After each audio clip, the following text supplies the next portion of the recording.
जय जगन्नाथ एवरीवन। आज अभी 2 तारीख है।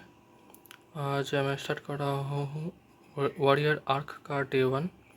तो मेरा आज का टारगेट ये है जीके जीएस मैथ और रीजनिंग का। और अभी टाइम देख रहा 4:30 बज रहा है। तो स्टार्ट करते हैं, इसके बाद देखते हैं कब तक कंप्लीट होता है। 10 दिन कंसिस्टेंट रहो, 10 डेज का बस मैं आपको चैलेंज दे रहा हूँ। अपने आप उसके बाद कंसिस्टेंट हो जाती आ रही है। कोई बोल रहा है सर ये सर की वॉइस एआई में कैसे चेंज हो गई? तो भैया यहाँ पर क्लिक करो। कई बार होता है डिफ़ॉल्ट में आपका एआई मोड लगाया रहता है, यानी कि जो डब्ड वॉइस रहती है वो लगी होती है। तो यहाँ पर क्लिक करो और ओरिजिनल पे चेक कर उसको क्लिक कर लो, ठीक है। वो डब्ड में लगा होगा, उसको ओरिजिनल पे चेंज कर लो, ठीक है। देन माइंड मैप यार आपको इंग्लिश में ही मिल रहा है, हिंदी में नहीं मिल रहा है। तो हिंदी में भी हम कल तो डाल ही दिया था, और बाकी हिंदी में आज मैं हिंदी वाला भी यहाँ पर लेके आया हूँ। तो हिंदी वाले स्टूडेंट्स को भी ऐसा ज़्यादा कोई प्रॉब्लम नहीं होने वाली है। फिर ये है कि सर डेली एक वीडियो दिया खत्म हो पाएगा, तो हमें अपने अच्छे पढ़िए। सबसे तो ऐसा किसी को प्रॉब्लम हुई नहीं है दीजिएगा। आई थिंक आपने देख लिया वो डेज और ईयर्स होता वो आई थिंक नेपच्यून में था, ठीक है। और clock wise anti clock wise अलग। बाकी मैं एक चीज़ यहाँ पर बोलना चाहूँगा कि आप लोग अपना स्कोर या ज़रूर यहाँ पर आकर लिखा करो, यानी कि जब आपने दे दिया तो आपको ट्रैक करने में हेल्प करेगा कि आपने कितना स्कोर किया लिटिल बॉय में। लेवल 1 और लेवल 2 दोनों का लिखा करो, ठीक है। क्लियर है?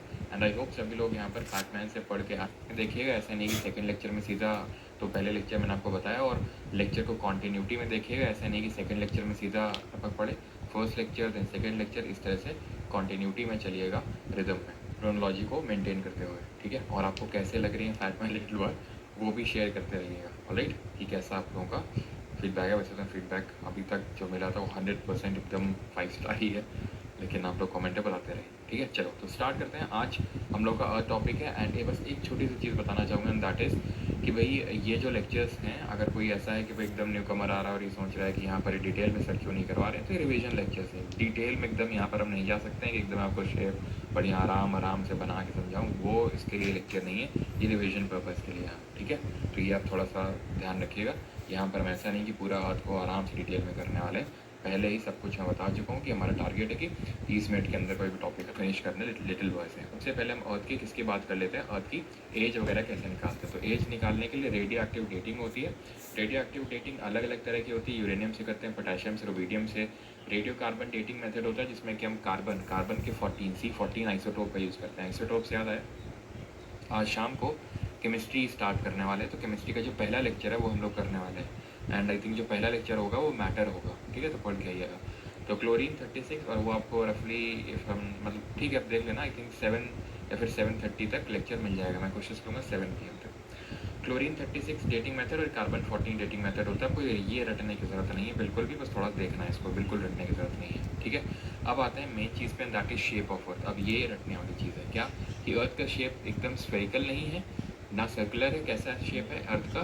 जियोइड या फिर ऑब्लेट स्फीरॉइड है। ये कैसा शेप होता है? ये कुछ ऐसा शेप होता है जहाँ पर हमारी अर्थ सेंटर पे तो बल्ज्ड है, यानी फूली हुई है, लेकिन पोल पे, ध्रुवों पे, यानी ऊपर और नीचे फ्लैट है। ऐसा क्यों है? इसके पीछे का रीज़न है सेंट्रीफ्यूगल फोर्स। इसके पीछे का रीज़न क्या है? सेंट्रीफ्यूगल फोर्स, अपकेंद्रीय बल, ठीक है। और यहाँ पर मैं दिखा देता हूँ हिंदी वाला जो माइंड मैप है।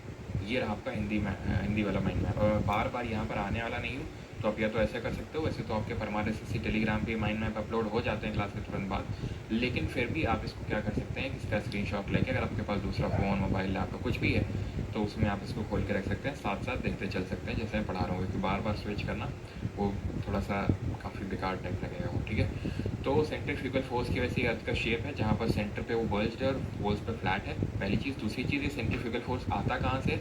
ये सेंट्रीफ्यूगल फोर्स आता है due to rotation of earth. तो ये आता है कहाँ से? रोटेशन, यानी कि जो पृथ्वी का घूर्णन होता है वहाँ से ये अपकेंद्रीय बल सेंट्रीफ्यूगल फोर्स आता है, जिसकी वजह से अर्थ को उसका शेप मिलता है।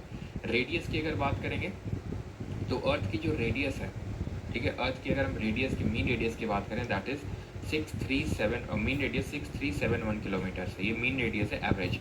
लेकिन क्योंकि अर्थ का जो शेप है, जहाँ पर वो सेंटर पे बल्ज्ड है, पोल्स पे फ्लैट है, तो उसकी वजह से हम साफ साफ यहाँ पर देख पा रहे हैं, एंड दैट इज कि ये वाली जो डिस्टेंस है वो कम हो। सो अभी टाइम हो रहा है 7:29, 7:30, 7:30 बज रहा है। तो आज अभी जो कंप्लीट हुआ है, तो देख सकते हो। अभी आज जो लॉन्गिट्यूड एंड लैटिट्यूड का चैप्टर ख़त्म हुआ है ज्योग्राफी में, उसके बाद लॉन्गिट्यूड के बाद चैप्टर भी ख़त्म कर दिया है, जो रॉक्स एंड ओशियन जो है, रॉक्स एंड ओशियंस, और अर्थ का भी जो इंटीरियर प्लेट है, अर्थ इंटीरियर प्लेट, जो इस चैप्टर को भी आज ख़त्म किया है।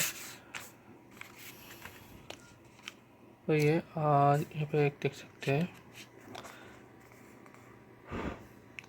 लॉन्गिट्यूड जो है, अर्थ का जो लॉन्गिट्यूड 1132 मीटर्स मैक्सिमम अर्थ का लॉन्गिट्यूड है, और इसका टोटल लॉन्गिट्यूड 360, और जो लॉन्गिट्यूड होता है नॉर्थ और साउथ में रहता है लॉन्गिट्यूड का। ये अभी तक थोड़ा बहुत इसके बाद हम स्टार्ट करेंगे हिस्ट्री को। तो चलो अभी स्टार्ट करते हैं हिस्ट्री को।